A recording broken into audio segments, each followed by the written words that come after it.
अस्सलाम वालेकुम dear students. आज हम क्लास फर्स्ट ईयर की मैथमेटिक्स की एक्सरसाइज 13.1 स्टडी करने जा रहे हैं। 13.2 मैंने कंप्लीट करा दी। 13.1 जो है वो हम करने जा रहे हैं। ये भी इन्वर्स ट्रिग्नोमेट्रिक फंक्शंस हैं। तो उसमें तो आपने इक्वेशंस पढ़ी थी, इसमें सिंपल आपको वैल्यूज़ निकालनी होगी। तो उम्मीद है जो आपने जनरल एंगल्स के लिए ट्रिग्नोमेट्रिक रेशियोज की जो वैल्यूज़ हैं वो आपने याद कर ली होंगी, जो साथ साथ आएंगी मैं बताता जाऊंगा। तो शुरू करते हैं।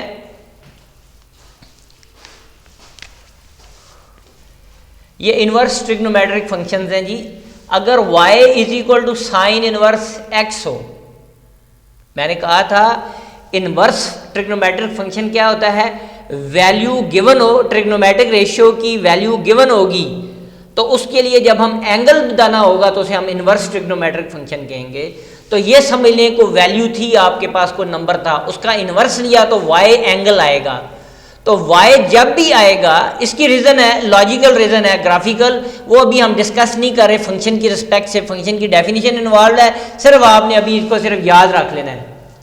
इसमें जो इनपुट होगी, ये इसमें जो इनपुट होगी, x की वैल्यूज जो इनपुट होंगी, जो नंबर्स होंगे वो आपकी डोमेन कहलाएगा। और इन्वर्स लेके जो y के वैल्यूज आएंगी उसे हम इसकी रेंज कहेंगे। ये बात आपने, यानी x is a independent variable, y is a dependent variable. तो y की जो वैल्यूज होंगी वो आपकी रेंज कहलाएंगी। तो अगर y is equal to sine inverse x हो, x कोई नंबर हो, उसका इन्वर्स लें, y जो आएगा वो एंगल होगा वो, और इस पीरियड में क्या मैं इंक्लूड होगा। इस पीरियड में कहाँ से कहाँ तक, y बिलोंग्स टू -π/2 से +π/2 के दरमियान आंसर्स होंगे इनके। यानी y की जो वैल्यूज आएंगे, यहाँ जो नंबर्स होंगे, y की वैल्यूज -π/2 और +π/2, ये सबसे कम वैल्यू, ये सबसे बड़ी वैल्यू, और इनके दरमियान वाले एंगल भी होंगे। यानी ये दोनों एंगल भी शामिल होंगे और इनके दरमियान वाले एंगल भी शामिल होंगे। -90 +90 और इनके दरमियान वाले एंगल, ये सारे शामिल। इसे कहते हैं क्लोज इंटरवल, स्क्वायर ब्रैकेट्स में लिखा हुआ है, इसे कहते हैं क्लोज इंटरवल। इसी तरह y इज इक्वल टू इसका रेसिप्रोकल कोसेकेंड इनवर्स x। तो यहां भी जो नंबर होंगे, जो भी आएंगे, जब भी उसका कोसेकेंड इनवर्स लिया जाएगा तो y के जो आंसर्स आएंगे वो -π/2 से +π/2 दोनों इसमें शामिल होंगे और दरमियान के एंगल भी शामिल होंगे। ये क्लोज्ड इंटरवल है, स्क्वायर ब्रैकेट्स में आ रहा है, और शर्त ये है कि y जो एंगल आएगा वो जीरो नहीं आएगा। हालांकि इन दोनों के दरमियान जीरो भी आएगा, लेकिन यहाँ कंडीशन है कि जीरो नहीं आ सकता। उसकी रीज़न है वो हम बाद में डिस्कस करेंगे, अभी ज़रूरत नहीं है, आप सिर्फ याद कर लें इसको। If y is equal to cos inverse x, then y belongs to 0 and pi। तो x की जगह जो भी नंबर होंगे उसका इन्वर्स लेंगे तो y के जो आंसर्स आएंगे, यानी जो रेंज आएगी, वो एंगल कहाँ से कहाँ होंगे, 0 से पाई तक। 0 और पाई दोनों शामिल हैं, और इसके दरमियान के एंगल 0 और 180 दोनों शामिल हैं, और दरमियान के एंगल शामिल हैं इसमें। यानी जो एंगल्स आएंगे इस फंक्शन के लिए वो यहाँ से यहाँ तक इनके दरमियान में हो सकते हैं, या ये दोनों में से हो सकता है। ये क्लोज इंटरवल है। y इज इक्वल टू इसका रेसिप्रोकल सेकंड इनवर्स x।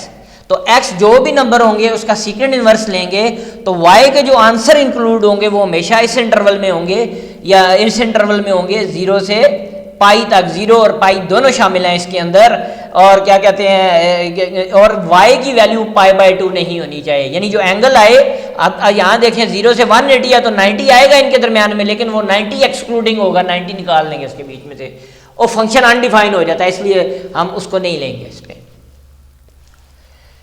इसी तरह if y is equal to tan inverse x, then y belongs to, अब यहाँ पर स्मॉल ब्रैकेट्स आ गए हैं, इसको कहते हैं ओपन इंटरवल। ओपन इंटरवल -π/2 से π/2, ये दोनों नंबर शामिल नहीं है, दोनों एंगल शामिल नहीं है, इनके दरमियान के एंगल शामिल होंगे। ये दोनों इंक्लूडिंग नहीं होंगे आंसर में इस फंक्शन के लिए। -90 और +90 शामिल नहीं होंगे आंसर में, क्योंकि ये ओपन इंटरवल है, ये शामिल नहीं, इनके दरमियान के एंगल शामिल होंगे जी इसमें। फिर जी y is equal to cot inverse x, then y belongs to 0 and pi. तो इस फंक्शन के लिए y की जो वैल्यूज होंगी, यहाँ जो भी नंबर आएंगे, कॉट इनवर्स लेंगे, y के जो आंसर्स होंगे वो 0 से पाई के दरमियान में होंगे, ये भी ओपन इंटरवल है, इसमें जीरो भी शामिल नहीं है और 180 का एंगल भी शामिल नहीं है, दरमियान के एंगल शामिल है इसके दरमियान।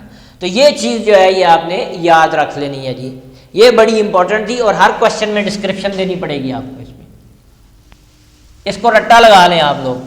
ये मैंने सारी जो है वो रेंज लिखी है फंक्शन के लिए, इसमें x की वैल्यूज जो होंगी, x की वैल्यूज का सेट डोमेन कहलाएगा, इनपुट हमारी डोमेन कहलाएगी और y के जो आंसर y की जो वैल्यूज आएंगी उसका जो सेट होगा उसे हम रेंज कहेंगे। ये दी हुई है, रेंज दी हुई है, ये रेंज लिखी हुई है, इनपुट की जरूरत नहीं है, वो क्वेश्चन में हमें दे देगा उसको। अभी करते हैं जी इसको। क्वेश्चन नंबर 1 का part number 2, let y is equal to cos inverse under root 3/2। हमने लेट कर लिया y क्या है, cos इनवर्स अंडर रूट 3/2 के इक्वल है। तो मैंने बताया था ये cos इनवर्स है, इसको इधर लाएं तो हम क्या बन जाएगा, तो देयरफॉर cos ऑफ y, दोनों तरफ cos फंक्शन अप्लाई करेंगे, cos of y cos inverse से कैंसिल हो जाएगा, तो क्या रह जाएगा अंडर रूट 3/2। तो y जो वैल्यू आएगी तो इसका मतलब है यहाँ कौन सा एंगल रखें तो अंडर रूट 3/2 आंसर आएगा। तो cos 30 जो होता है π/6 जो है, π/6 जो है उसके लिए cos y की जगह π/6 रख देंगे, 30 डिग्री का एंगल तो अंडर रूट 3/2 आएगा। अब ये देखें इनवर्स फंक्शन में अगर हम cos इनवर्स लें, यहाँ cos इनवर्स था तो मैं यहाँ बता देता हूँ, if y is equal to cos inverse x then y belongs to the interval, ये मैंने इंटरवल लिखा 0 और पाई, क्योंकि फंक्शन कौन सा यूज करता है, cos इनवर्स। तो y की जो रेंज होगी वो 0 और पाई तक होगी, 0 और पाई दोनों शामिल हैं और ये इनके दरमियान के एंगल शामिल है। तो ये 180 का एंगल है, ये 0 का एंगल है और ये कितना 30, तो 30 इसके बीच में आ जाएगा। तो यहाँ लिखेंगे y is equal to π/6 belongs to the interval, ये जो इंटरवल है क्या है 0 से पाई। तो ये आपका आंसर हो गया जी। अगर इस इंटरवल में नहीं होगा तो आंसर नहीं होगा ये। क्वेश्चन नंबर 4 जी, fourth part, tan inverse -1 over under root 3। Let कर लिया, let y is equal to tan inverse -1 over under root 3। ये x है, ये y है, tan इनवर्स फंक्शन ये x है, ये y, x की जगह पे उसने ये रख लिया। अब tan जब हम दोनों तरफ tan फंक्शन अप्लाई करेंगे कैंसिल हो जाएगा, तो tan y किसके बराबर हो जाएगा, कैंसिल हो जाएगा tan इनवर्स से -1 ओवर अंडर रूट 3। तो आपको पता है tan जो 30 डिग्री होता है वो 1 ओवर अंडर रूट 3 होता है, तो यहां -30 कर लेंगे। तो therefore y is equal to -π/6, y is equal to -π/6 के लिए इसकी वैल्यू -1 ओवर अंडर रूट 3 आएगी।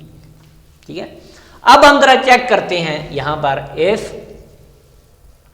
y is equal to tan inverse x then y belongs to, तो tan इनवर्स फंक्शन जी, tan इनवर्स, तो y किससे बिलोंग करेगा, -π/2 से +π/2, लेकिन ये दोनों एंगल बीच में शामिल नहीं होंगे, ये ओपन इंटरवल है, ओपन, ये ओपन छोटी ब्रैकेट्स में लिखा हुआ है, ये दोनों नंबर शामिल नहीं होंगे इनके दरमियान के नंबर। तो देख लें -30 है तो ये -90 से +90 है, ये दोनों शामिल नहीं है इनके दरमियान है, तो ये एंगल इस इंटरवल में आ जाएगा, बिलोंग्स टू द इंटरवल -π/2 से π/2, क्योंकि यहाँ फंक्शन यूज हो रहा था tan इनवर्स, तो उसकी रेंज हमने लेनी है। तो tan इनवर्स की रेंज उसने ये दी हुई थी -π/2 से +π/2, ये आंसर आ गया। नेक्स्ट फिर है जी 7th part, very very important part जी, ये वाला तो इंतहाई दर्जे का इंपॉर्टेंट है, cot इनवर्स -1। इस एक्सरसाइज में अगर कोई सवाल करने वाला है तो ये है बहुत इंपॉर्टेंट क्वेश्चन। तो let y is equal to cot inverse -1 ये इस तरफ आ जाएगा, तो cot of y is equal to -1 आ गया।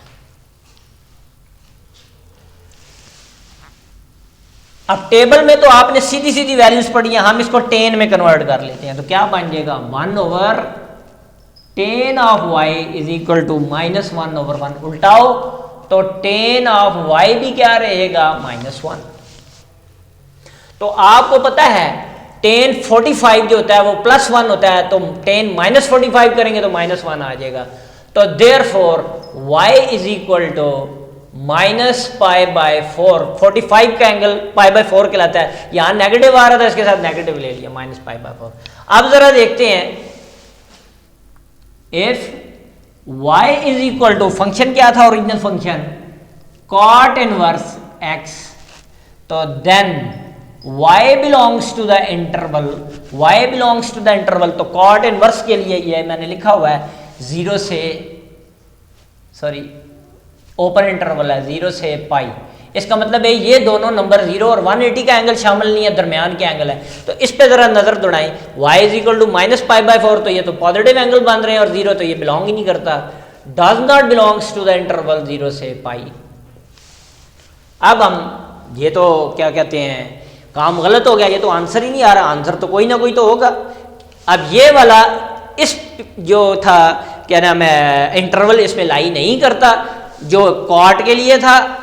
तो अब हम क्या करेंगे, 10 की वैल्यू क्या आ रही थी नेगेटिव, तो आपको पता है 10 फर्स्ट क्वाड्रेंट में तो पॉजिटिव होता है, नेगेटिव किस किस क्वाड्रेंट में होता है, as 10 is negative in second and fourth quadrants,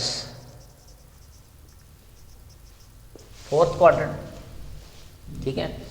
तो सेकंड क्वाड्रेंट में हम लेंगे क्योंकि इसकी रेंज क्या है, यानी रेंज जो है वो 0 से पाई है, तो थर्ड क्वाड्रेंट में जाएंगे वो तो 2 पाई यानी एंगल 270 से बढ़ जाता है, यहाँ 180 है उसकी लास्ट रेंज जो है ये, और वो भी शामिल नहीं है। तो सेकंड फोर्थ क्वाड्रेंट को इग्नोर कर देंगे क्योंकि उसमें एंगल जो है वो 180 से बड़ा हो जाता है, इस इंटरवल से आगे निकल जाता है, यहाँ लेते हैं हम इसको जी।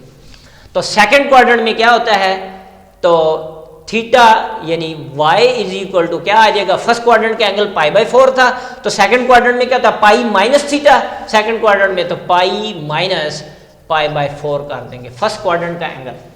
अगर हम इसको +1 लें, π/4 फर्स्ट क्वाड्रेंट का एंगल है, तो सेकंड क्वाड्रेंट में 10 नेगेटिव होता है और फोर्थ में भी नेगेटिव होता है, तो हम फोर्थ क्यों इग्नोर कर देंगे, क्योंकि इसकी जो रेंज है वो पाई तक है। फोर्थ क्वाड्रेंट में रेंज जो है वो जो एंगल है वो 270 प्लस हो जाते हैं, इस वजह से ये वाला सेकंड फोर्थ क्वाड्रेंट नहीं लेंगे, सेकंड में ले लेते हैं। तो सेकंड में क्या होता है पाई माइनस थीटा, ये पढ़ाया था ना आपको पहले, ये फर्स्ट क्वाड्रेंट में थीटा होता है, इसमें पाई माइनस थीटा होता है, इसमें पाई प्लस थीटा होता है, इसमें 2 पाई माइनस थीटा होता है। यानी थर्ड क्वाड्रेंट इस फोर्थ क्वाड्रेंट में हम क्यों नहीं लेंगे, क्योंकि एंगल 360 से कम होगा, हमारी जो रेंज है वो पाई से कम तक होनी चाहिए, तो इसलिए सेकंड क्वाड्रेंट में। तो पाई थीटा यहां से क्या निकल आया π/4 फर्स्ट क्वाड्रेंट का एंगल, तो क्या बन जाएगा y इज इक्वल टू 4 1 4 4 में से 1 निकाल दिया 3, तो ये आ जाएगा 4 पाई माइनस पाई ओवर 4, तो y इज इक्वल टू 3 π/4। अब ये बिलोंग कर रहा है इस इंटरवल में 0 से पाई में, ये आपका आंसर है, वो आपका आंसर नहीं है। वेरी इंपॉर्टेंट क्वेश्चन जी ये वाला, वेरी वेरी इंपॉर्टेंट। मैं फिर बता रहा हूं फोर्थ क्वाड्रेंट में क्यों नहीं लिया, क्योंकि फोर्थ क्वाड्रेंट में जो एंगल आएगा वो इस रेंज से बाहर हो जाएगा, इस वजह से मैंने फोर्थ क्वाड्रेंट नहीं लिया। मैं करके भी बता देता हूं, यहां फोर्थ क्वाड्रेंट में क्या था, तो y is equal to 2 pi, first quadrant का एंगल क्या है π/4, 4 2 8, 8 में से 1 निकाला 7 π/4, y है तो ये बिलोंग नहीं करता इस इंटरवल 0 से पाई में, ये हमारा आंसर नहीं है, हमारा आंसर ये है इस इंटरवल में लाई करता है। वेरी इंपॉर्टेंट जी ये। Next question number 8,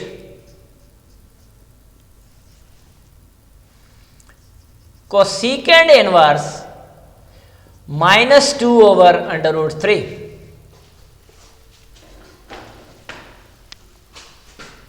let y is equal to cosecant inverse -2/√3।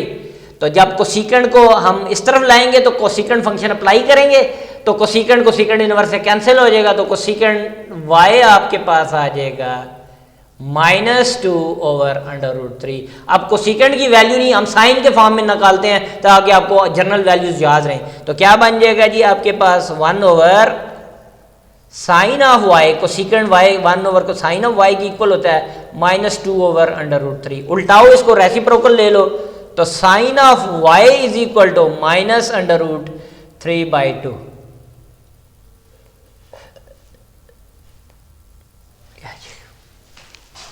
यहां पे अब हम करते हैं, तो आपको पता है साइन 60 की वैल्यू √3/2 होती है प्लस में, तो यहां माइनस आ रहा है साथ, तो साइन -60 आ जाएगा। तो therefore y is equal to -π/3। Sine 60 √3/2 होता है, तो -60 जो होगा -√3/2 के इक्वल होता है। अब हम जरा देखते हैं ये इस इंटरवल में बिलोंग करता है, इंटरवल में बिलोंग करता है किस फंक्शन के लिए, साइन नहीं लेना, कोसिकेंड लेना है, क्योंकि ओरिजिनल इनवर्स का फंक्शन कोसिकेंड है। आपने उधर भी मैंने वैल्यू तो 10 से निकाली थी ताकि आसानी से मिल जाए, लेकिन ओरिजिनल फंक्शन मैंने कॉट इनवर्स यूज किया था। तो यहाँ ओरिजिनल फंक्शन क्या है, कोसिकेंड इनवर्स। तो कोसिकेंड इनवर्स के लिए ये y किसको बिलोंग करता है, -π/2 से π/2। तो देख लो ये -90 है और ये +90 है, तो ये -60 है, इसके दरमियान में आ जाएगा। इसका मतलब ये आपका आंसर है। तो इसके साथ मैं डिस्क्रिप्शन बता दूंगा, if y is equal to cosecant inverse x, then y belongs to the interval -π/2 से +π/2। Next,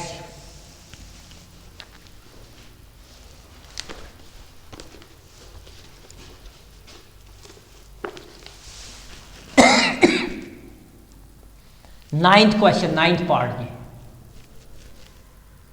sign inverse -1/√2।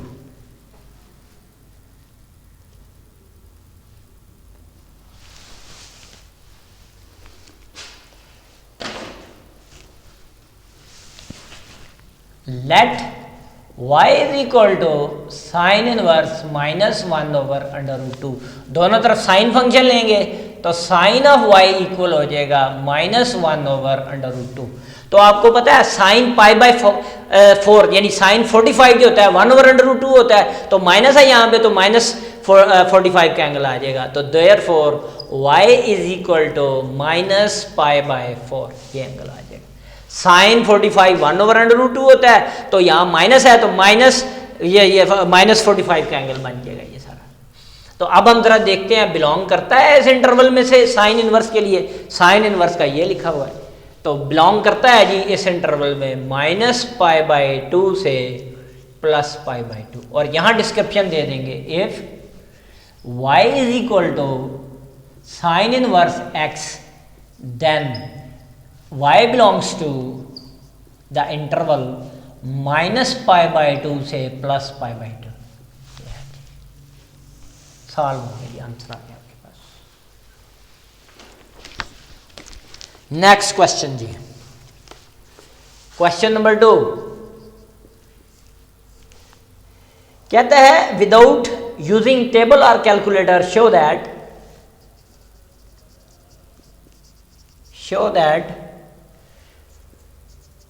tan inverse 5/12 is equal to sine inverse 5/30।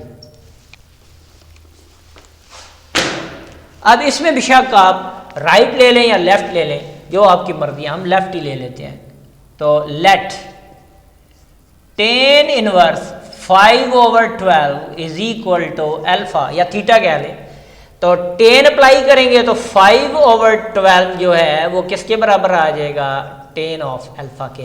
तो tan किस में रेशियो होती है, परपेंडिकुलर ओवर बेस में tan रेशियो होती है।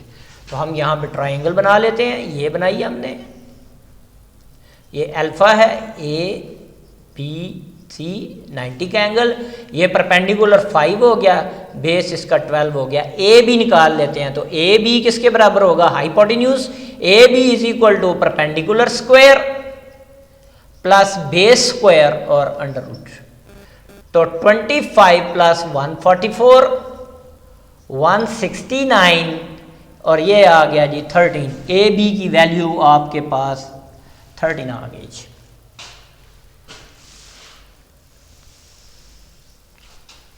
ये आपके पास 13 आ गया।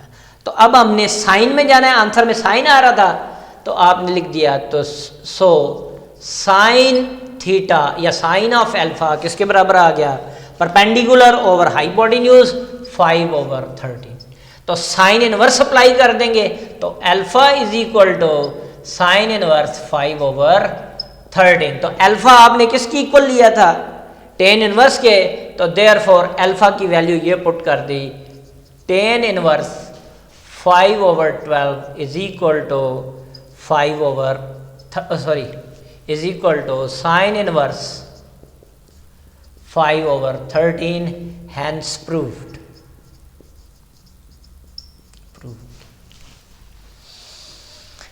Next,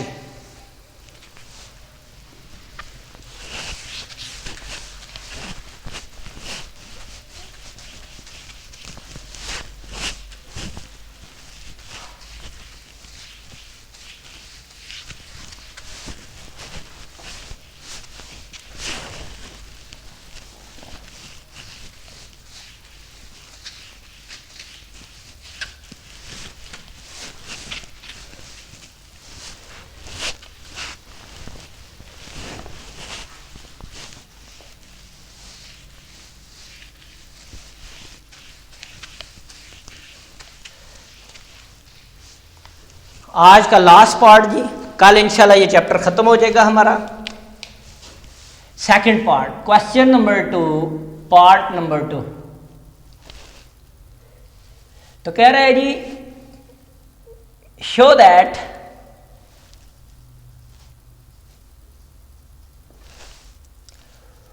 to cos inverse 4/5 is equal to sine inverse 24/25।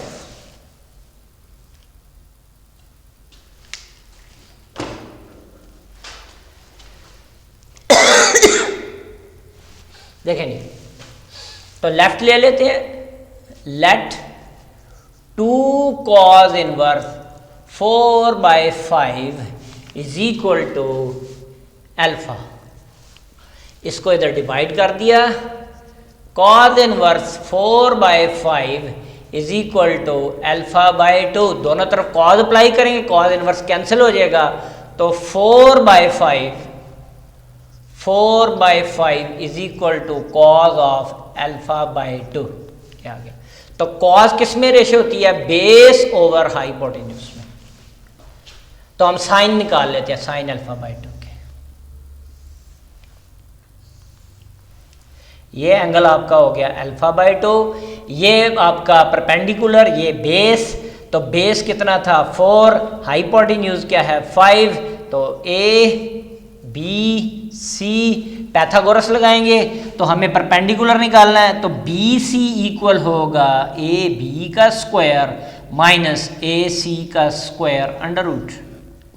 तो 5 का स्क्वायर माइनस 4 का स्क्वायर और रूट 25 माइनस 16 9 अंडर रूट, तो ये आ गया 3bc, 3 के इक्वल आ गया, ये 3 के इक्वल आ गया।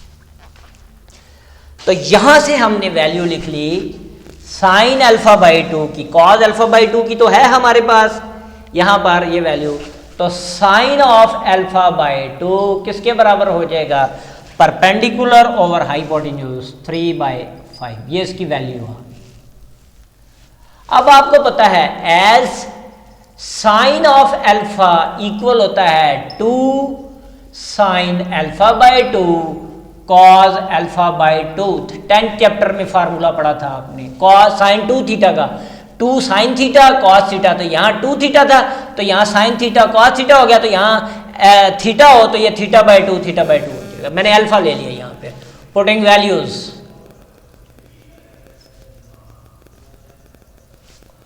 तो sine of alpha two, sine alpha by 2 की जो वैल्यू है, साइन अल्फा बाई 2 की वैल्यू 3/5, कॉज अल्फा बाई 2 की वैल्यू 4/5,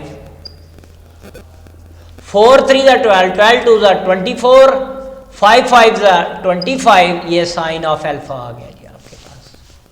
अब दोनों तरफ साइन इनवर्स अप्लाई कर देंगे तो उधर जाके साइन, ये साइन इनवर्स से कट जाएगा, तो alpha is equal to sine inverse 24/5। तो देयरफॉर अल्फा आपने किसकी इक्वल रखा था, 2 cos inverse 4/5 is equal to sine inverse 24/25, hence proved. तो इंशाल्लाह ये जो नेक्स्ट लेक्चर होगा, नेक्स्ट लेक्चर जो होगा वो लास्ट लेक्चर होगा इसका। नेक्स्ट लेक्चर जो है वो 13 चैप्टर का लास्ट लेक्चर होगा। तो 13 चैप्टर हमारा कंप्लीट हो जाएगा, उसके बाद हम 14 करेंगे। तो ये मैं बच्चों से बार बार कह रहा हूँ, इसको प्रैक्टिस करें। मैं ये जब कॉलेज रेगुलर क्लासेस होंगी दोबारा नहीं कराया जाएगा, फिर सिर्फ टेस्ट किए जाएंगे आपके। तो मेरा चैनल लाइक करें, शेयर करें और सब्सक्राइब करें। अल्लाह हाफ़िज़।